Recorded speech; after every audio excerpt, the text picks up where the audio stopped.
Olá, bom dia, boa tarde, boa noite, né? Me chamo Isaías Wallace, sou discente do curso de Licenciatura em Química da UFAM e vamos falar sobre os modelos atômicos.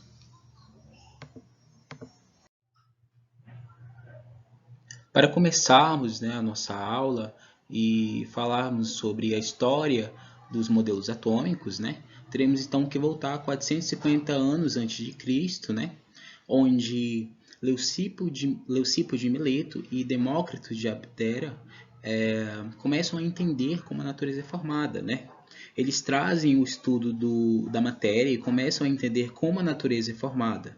Então, para isso, eles começam a compreender a concepção da matéria. Eles trazem a concepção da palavra átomo, É bem interessante nós pensarmos que 450 anos antes de Cristo, eles já estavam construindo essa concepção, da palavra átomo, Ou seja, ambos trazem que a matéria ela é formada por pequenos corpúsculos, E que a palavra átomo ela é dividida, ou seja, o A representa o não, uma negação, e tomo significa divisível. Então, eles trazem essa ideia, essa concepção de átomo como sendo algo não divisível, Que eles também trazem a teoria do atomismo. Pois bem, onde eles falam, sobre o átomo que é constituído por pequenos corpúsculos, e para eles a matéria é formada, por infinitos corpúsculos, que no final não poderia haver mais essa divisão. Por exemplo, eu posso pegar um papel e eu vou rasgá-lo, em vários pedacinhos, até que chegue a um certo momento em que eu não consigo mais ter essa divisão desse material. Então, para eles, essa concepção era a concepção correta, Atualmente, nós sabemos que essa concepção ela está bem equivocada, mas ao entender, que eram 450 anos antes de Cristo, já tinha um avanço significativo. Tanto que podemos perceber, que a palavra átomo perdura até os dias de hoje. Pois bem, passados então 1200 anos aproximadamente, John Dalton resgata as ideias do estudo da matéria, Principalmente porque queria entender da sua doença, queria entender daquilo que ele sofria, que seria então a não identificação de determinadas cores, Pois bem, ele começa a se basear nas ideias de Lavoisier e Proust nos seus estudos, e formula esse postulado, no qual ele diz que a matéria é constituída de partículas fundamentais, que seriam então os átomos, e ele diz que os átomos são indivisíveis e indestrutíveis. Os átomos de elementos iguais são idênticos, os átomos de elementos diferentes têm propriedades diferentes. Eu faço um destaque para esse último, no qual ele diz que os átomos sofrem rearranjo num processo químico. E sim, como nós sabemos, em um processo químico, os átomos, as ligações, algumas ligações são rompidas, para que haja esse rearranjo molecular. Pois bem, ele traz a ideia de que, por exemplo, uma molécula um átomo de oxigênio, mais um átomo de carbono, em um processo químico, forma então a existência de um novo composto, e ele apenas sofre um rearranjo molecular, ou seja, ele mantém suas características de oxigênio, de carbono,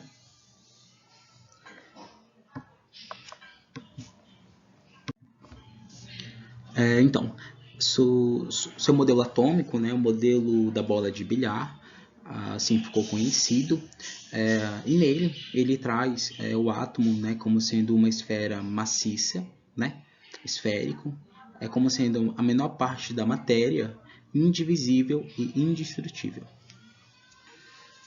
Um problema que foi explicado e por isso a comunidade, que não foi explicado, e que por isso a comunidade científica não deu muita credibilidade, foi que ele não soube explicar onde estariam as cargas elétricas, que já haviam sido descobertas por Tales de Mileto.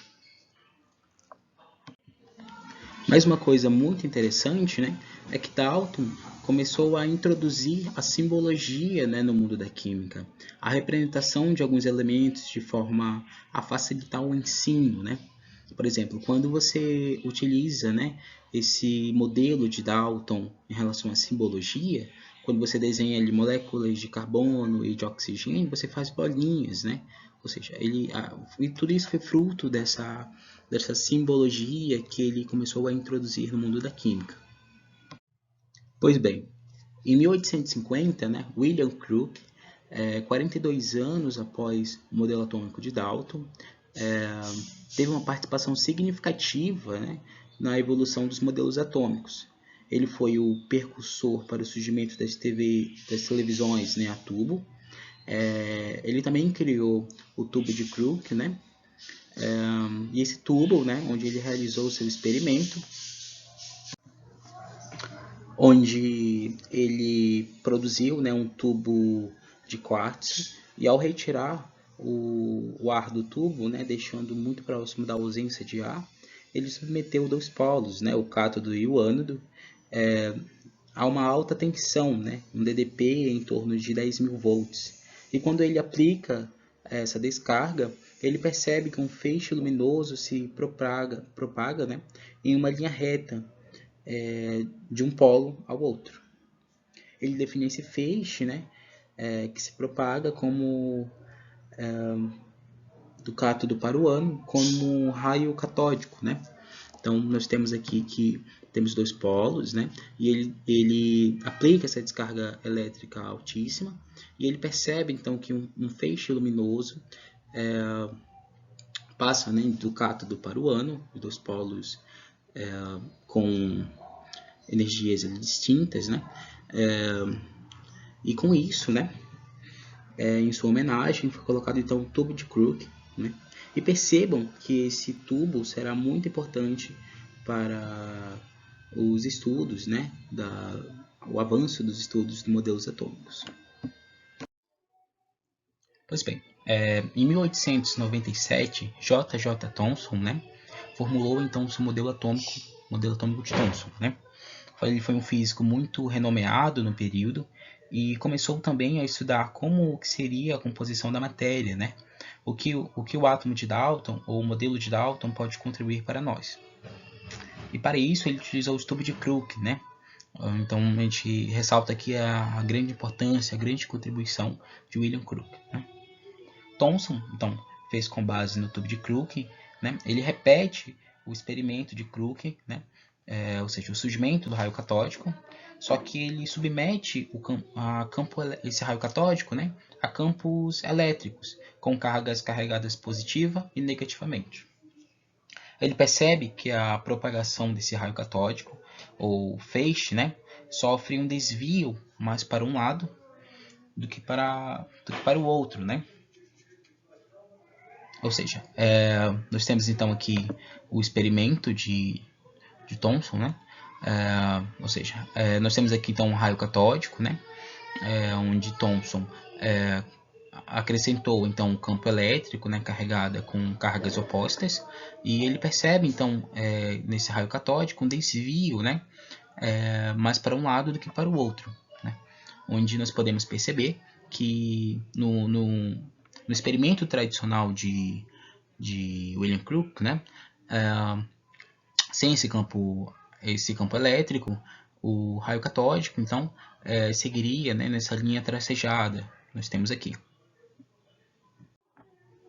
Com isso, né, ele percebe que na propagação desse raio catódico, esse desvio que ocorre mais para um lado, isso significa que esse raio ele está carregado então positivamente. Logo, ele percebe que esse raio catódico, né, tem carga, e essa carga é uma carga negativa, porque cargas diferentes, né, se atraem e iguais se repelem. Nesse momento, ele começa a dizer o seguinte: peraí, né?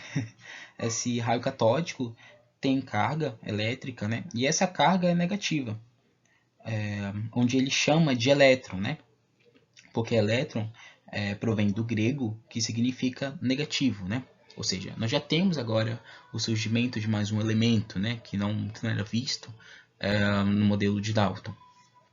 Então, o surgimento do elétron já é uma coisa bem mais recente, bem mais trabalhada, né? Com base nisso, ele começa então a formular o seu modelo atômico, onde ele denomina, né, como modelo pudim de passas, né? Onde, na sua analogia, né, esse modelo então relata que as gotinhas de chocolate ali no pudim de passas, né, as passas, na verdade, elas eram vistas como elétrons, né? E o restante era uma massa, né, carregada positivamente. Uma outra analogia para melhor a compreensão, para melhorar, né, a compreensão, seria então de um panetone, né? É uma coisa mais presente no nosso cotidiano, em que então as gotinhas de chocolate ou então as frutas cristalizadas seriam então os elétrons, né, carregados, e o restante da massa então seria uma massa carregada positivamente, né? Então, com base nisso, Thomson escreve então esse postulado, né, em que em seu modelo atômico, o átomo então ele possui uma forma esférica, né? Ele não é maciço, né? E ele apresenta elétron, uma partícula negativa que ficava fixa no ar. Com isso, né, nós podemos perceber que ele tem as mesmas características, né, do modelo proposto por Dalton, que é algo esférico, né? Porém, esse esférico é positivo e nele estariam incrustados, né, as cargas negativas, que ele chamou de elétron, como eu disse anteriormente, né? Logo, a submeter nisso uma descarga elétrica, né, de alta voltagem, elétron com elétron, não, então tende-se a se repelir, né? Então, baseado nisso, né, ele quebra então as ideias de quem? De Dalton, né? Porque ele mostra que o átomo não é indivisível, né? Ou seja, ele não é maciço, ele consegue sim ser dividido através então do experimento de Thomson, né? Como mostra nessa imagem.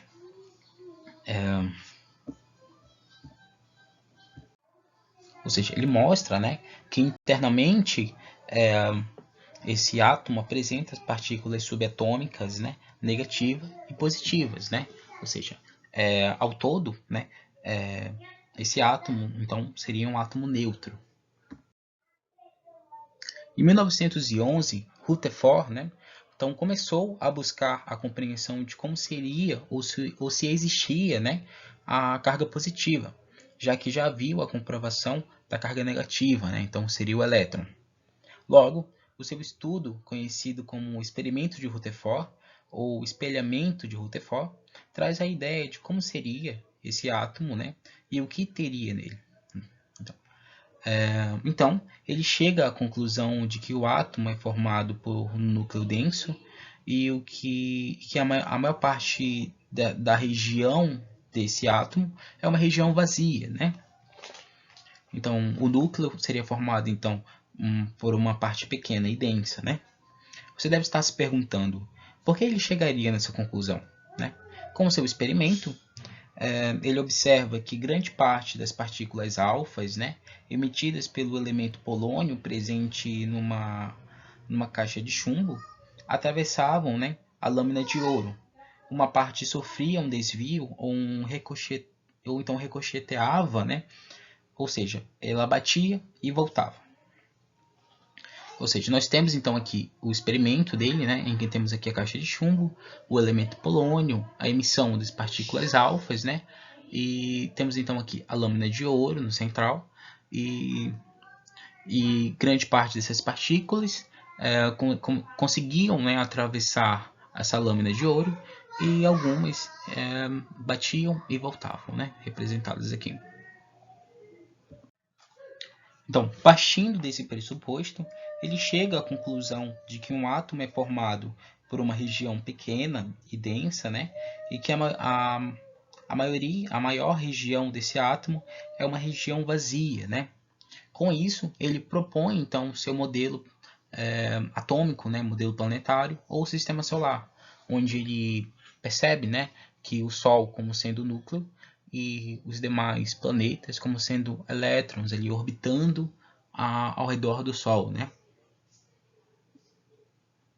No entanto, gente, um grande, um grande problema, né, encontrado no modelo atômico de Rutherford foi que já se sabia na época no qual sabia, né, que uma carga negativa girando a uma alta velocidade ao redor do núcleo, que seria então positivo, essa carga negativa se dissiparia, né?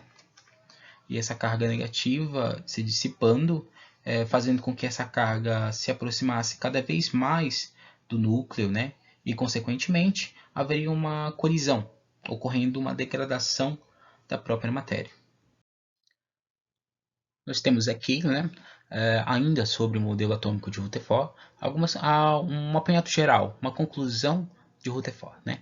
Então, Rutherford conclui que o número atômico é 10.000 a 100.000 vezes menor que o átomo total, e o núcleo concentra-se quase toda a massa do átomo. Né? O átomo, então, tem um núcleo positivo, né? E o elétron estão ao redor do núcleo na eletrosfera, né? Para equilibrar as cargas positivas, né? Ou seja, sendo nulo ao todo um átomo. Então nós temos abaixo, né, mais uma vez, o modelo do planetário, né, de Rutherford. Pois bem, partindo então de alguns questionamentos, né, sobre a teoria de Rutherford, né, que foram realizados naquela época, tais como: se o núcleo atômico é formado por partículas positivas, por que essas partículas não se repelem e o núcleo não desmorona? Se as partículas são de cargas opostas, por que elas não se atraem? Né? Essas questões foram respondidas em 1932 por James Chadwick, né? Em que ele constatou que o núcleo do berílio, né, radioativo, emitia uma partícula sem carga elétrica e com uma massa igual a dos prótons. Ele chamou essa partícula, né, de nêutrons. Né? Então, essa foi a grande contribuição, né, dele para o modelo atômico de Rutherford. Como já foi dito anteriormente, ele bombardeou, né, esse elemento e percebeu que existia então o surgimento, né, dessa partícula que ele denominou sem carga, né, nêutron. Com isso, ele conseguiu mostrar a estabilidade nuclear que Rutherford não conseguiu. Né? Logo, o núcleo não é formado apenas por cargas positivas, mas também com partículas neutras. Temos então aqui a representação do átomo, né? Como nós temos então uma situação hipotética, né? Em que nós temos dois elementos hipotéticos representados por algumas partes, né? Então nós temos em azul a massa, né? Seguida a letra Z, que representa então o número atômico, e a letra N, né? Que representa o número de nêutrons, né? Ou seja, nós temos o elemento acima, não necessariamente nessa ordem, né? Mas nós temos então a massa, o número atômico e os nêutrons, né? Com isso, né, nós temos então o surgimento daquela seguinte fórmula, que acho que muitos conhecem, né? Sobre que é igual a igual a Z mais N, né? Com isso, né, nós temos então que se nós quiséssemos, né, saber a massa de um determinado elemento, nós só somaríamos, né, o número atômico mais o número de nêutrons. Né? Seguindo, né, nós temos então a tabela das partículas subatômicas, né, apenas para um caráter informativo. Né? Então nós temos as partículas próton, nêutron e elétron, né, onde possuem massa, a natureza da carga e o valor da carga. Como nós podemos perceber, a massa do próton em relação à do elétron é 1.800 vezes maior. Né? O nêutron também então, possui uma carga, né, muito idêntica então, ao dos prótons, A natureza das cargas, né? Os prótons são carregados positivamente e os elétrons são carregados negativamente. Os nêutrons, né, são nulos.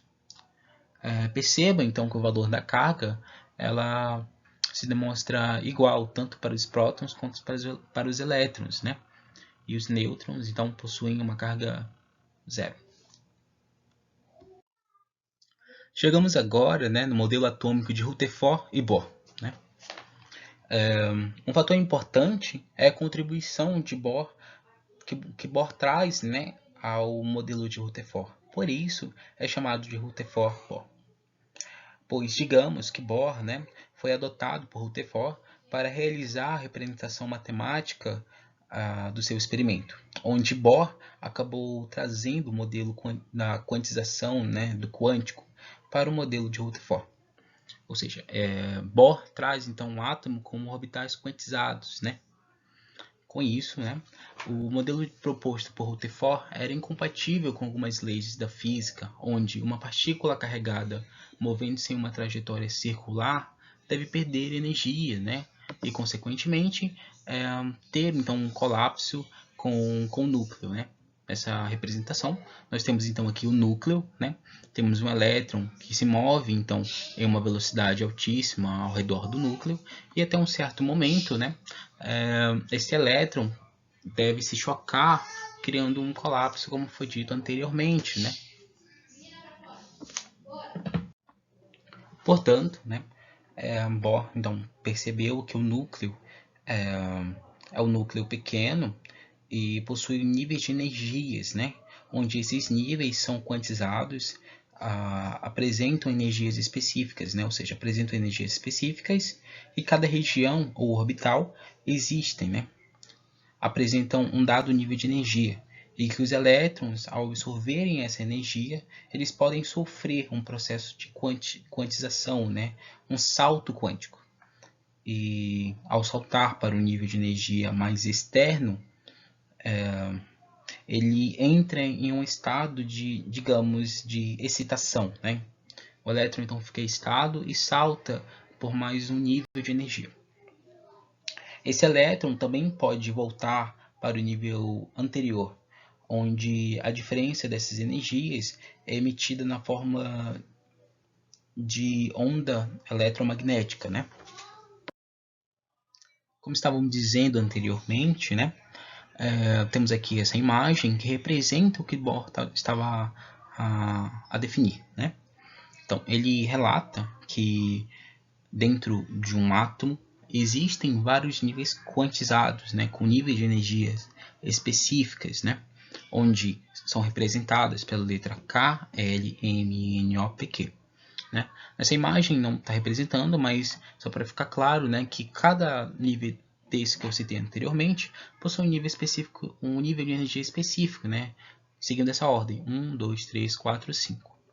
O que Bohr entendeu ou compreendeu, né, que eu estava a dizer anteriormente, foi que um átomo, né, um elétron, desculpa, um elétron, ele pode sim fazer um salto quântico, né, passar para um nível energético mais exterior, né, do que ele estava anteriormente, como pode fazer o processo inverso, né,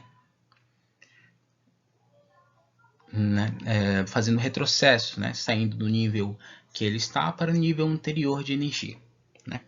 Esse processo, né, de retorno do nível anterior pode ser medido, né, pela diferença dessa energia e que ela é emitida, né, na forma de onda eletromagnética, ou seja, a luz. Dessa forma, Bohr acabou trazendo essas características aos níveis energéticos, né, que quanto maior a distância do núcleo, mais energético é esse nível. Né? Por exemplo, são 7 camadas, né? E o último núcleo possui então uma energia muito maior em relação aos anteriores. E depende, né, dos saltos quânticos que o elétron faz. O decaimento dele é emitido um tipo de luz e traz a ideia, né, do espectro descontínuo, características, né, de cada elemento químico. Ou seja, esse processo, né, emite então um feixe de luz, por exemplo, né? E cada elemento então possui esse feixe, esse comprimento de onda específico, né? Nessa parte, né, é utilizado então o elemento do hidrogênio, né? Espero que tenha ficado claro a noção ali da evolução dos modelos atômicos, né? Desde a parte filosófica até o modelo mais atual, né? E na próxima aula, nós iremos então falar sobre o mundo quântico, né? Falando então sobre os pressupostos, né? Sobre o princípio da incerteza de Heisenberg, né? O orbital, né? Definido pelo Schrödinger, e entre outros. Com isso, eu me despeço de vocês, né? Muito obrigado e tchau, tchau. Até a próxima.